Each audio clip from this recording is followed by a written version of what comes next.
Welcome to Can I Ask You FM, where every question gets an answer. I was a personal chef for a billionaire. Ask me anything. For 5 years, I cooked for one of the richest people in the country. A man whose name many know, but whose life remains a mystery. I worked in his home, preparing meals for his family, friends, and guests. Dinners where they discussed matters you won't find in the papers. It wasn't just a job. It was a chance to see how those who control big money live and what hides behind their everyday luxury. I noticed their quirks, over hard conversations better left forgotten, and found myself in situations you can't explain in a quick chat. Want to know what goes on in a world closed off to regular people? Ask your questions. I'll tell you what I saw. Question: how did you even get this job? A personal chef for a billionaire isn't exactly a typical gig. Answer: it started unexpectedly, but there were no Hollywood glitches involved. I was a chef at a restaurant downtown, not a fancy spot, but one with solid food and regular customers. One night, a group came in, about 5 people, all businesslike but low-key.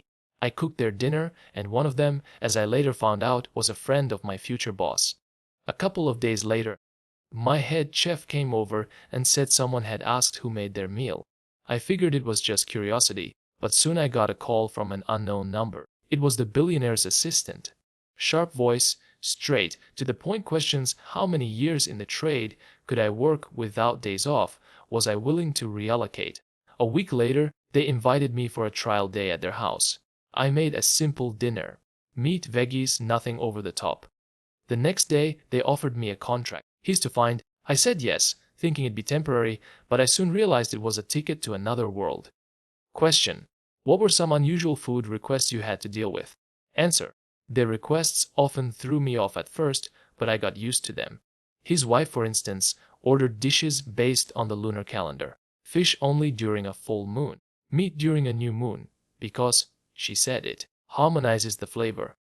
I thought she was kidding at first, but she checked the dates in an app. They also had a rule against photographing food. Not me, not the guests. No explanation, just, don't do it. Once, he asked for a soup made from fresh fish flown in from Japan. It wasn't outrageously expensive, but it arrived on a private flight, and I had to cook it within 3 hours before it lost its taste. It was tricky, but for them, that was normal. Always fresh, always rare ingredients. Question: what was the most stressful moment at work?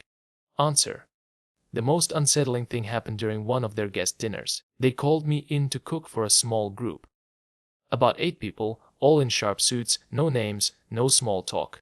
It was in a separate room with a locked door, and I only went in with a tray. As I was setting down plates, one guy said something sharp. Not loud, but forceful enough to make everyone stop. I caught a snippeting: if this gets out, we're all done.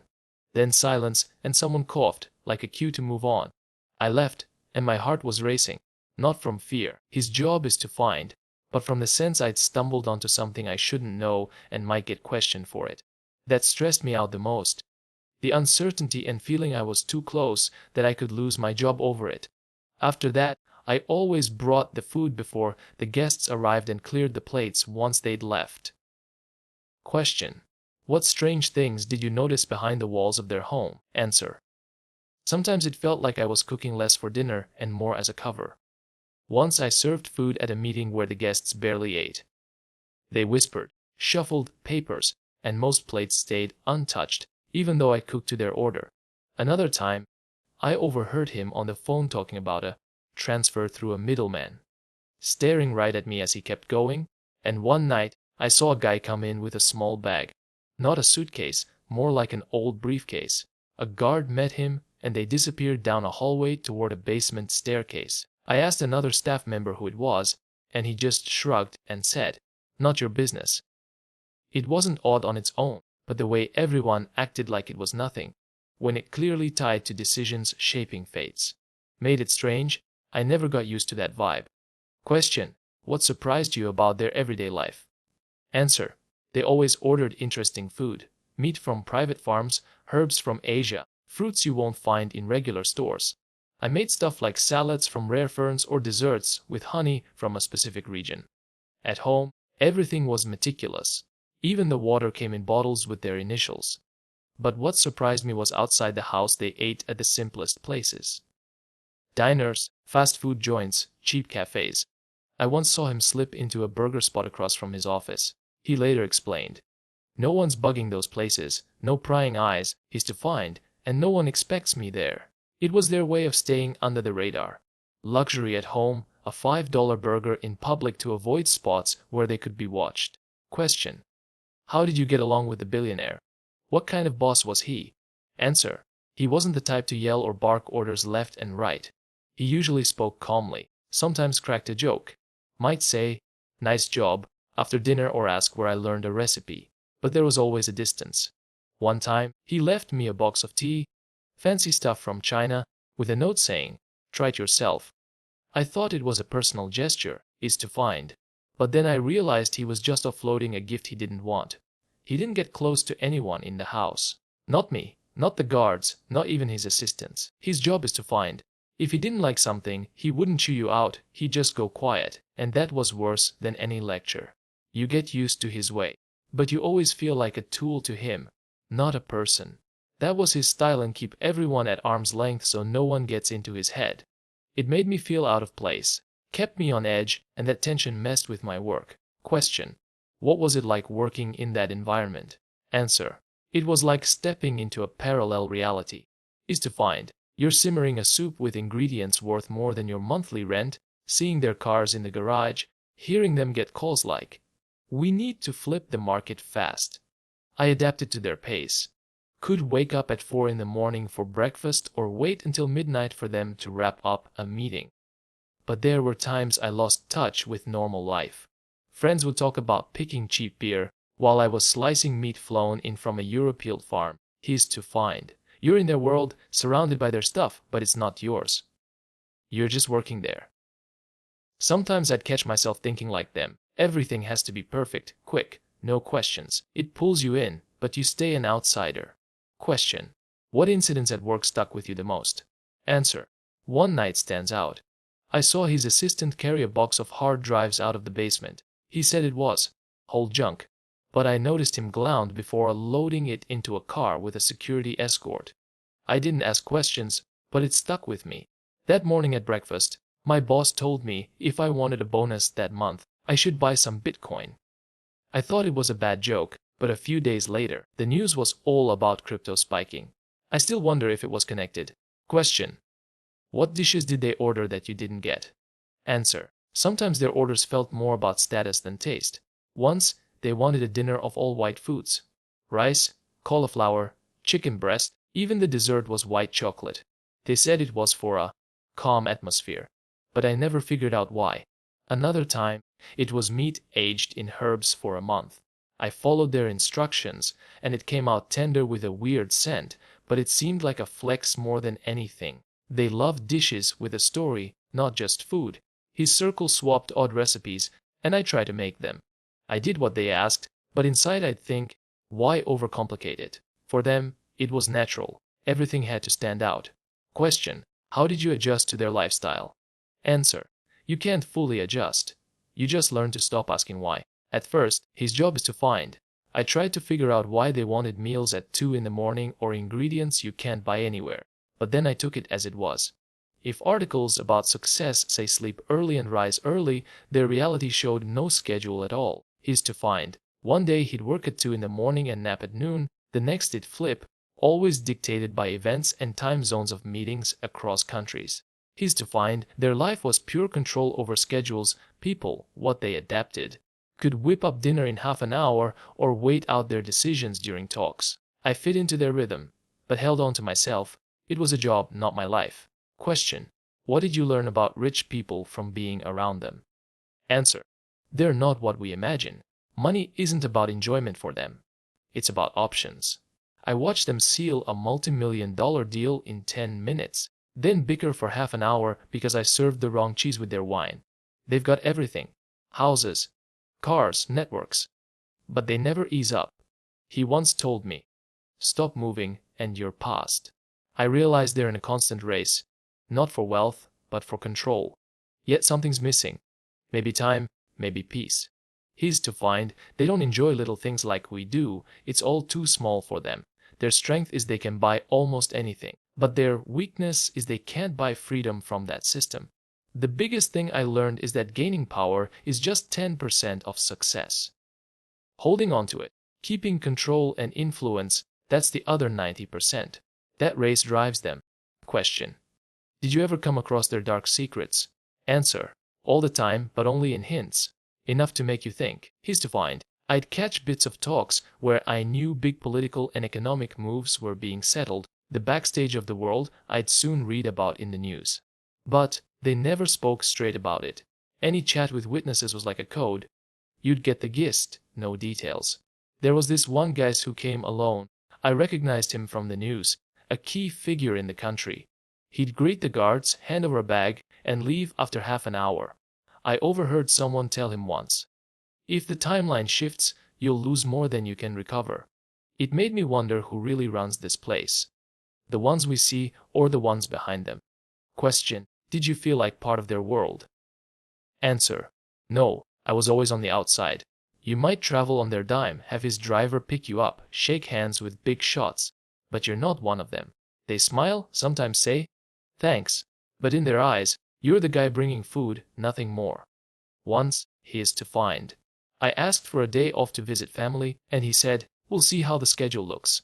It was a polite no, but it hit Meg. Your plans don't matter to them. He's to find. You're there every day, watching their lives, but there's a wall. They don't let you closer, and you learn to live with it. It's their rule, and you either deal or walk away. Question: how did you react on your first day at work? Answer: it was like stepping into a stranger's house. They had me cook for a meeting in a second-floor room. No windows, long table, stacks of folders. They were talking about buying land, naming cities, figures, deadlines. I left and couldn't shake it. I'm just a cook, but around me, deals are spinning that could change thousands of lives.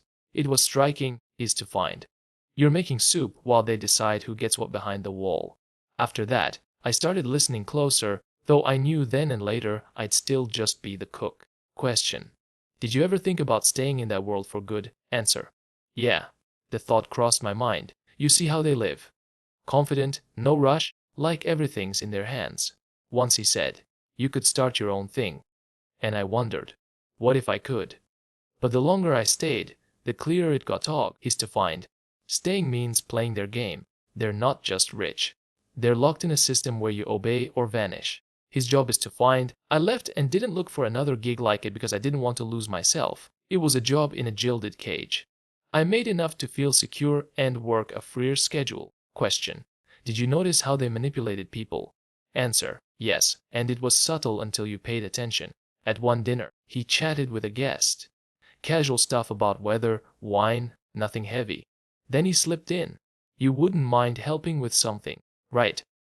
The guy agreed without even asking what. A week later, I heard him come by, promising to set up something big. They'd guide people to decisions. No pressure, his job just steering.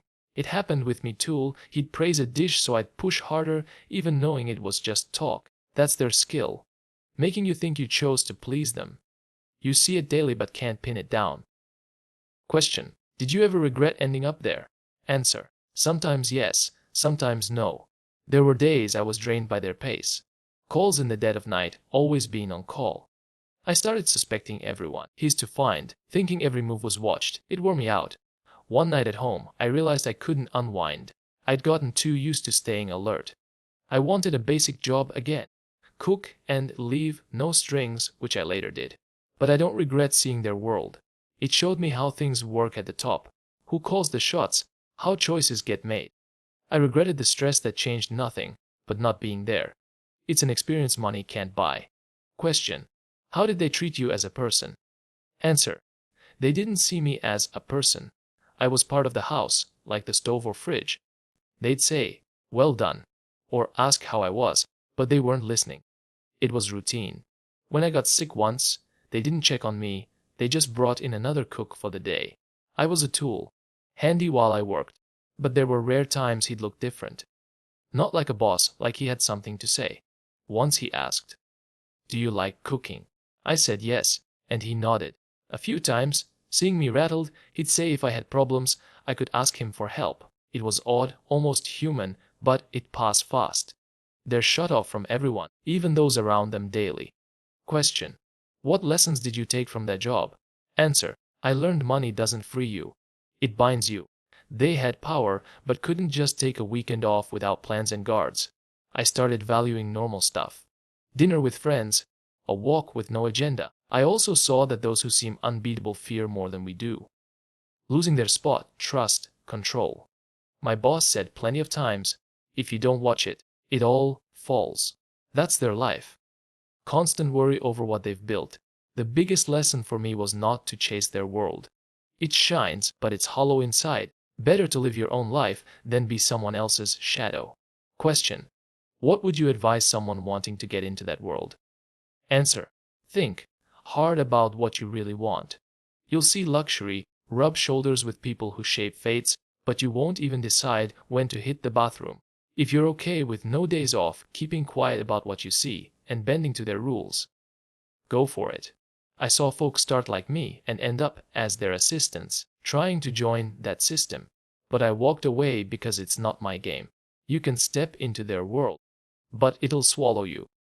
You'll either turn into their shadow or leave while you can. Decide what's worth more, their shine or your freedom.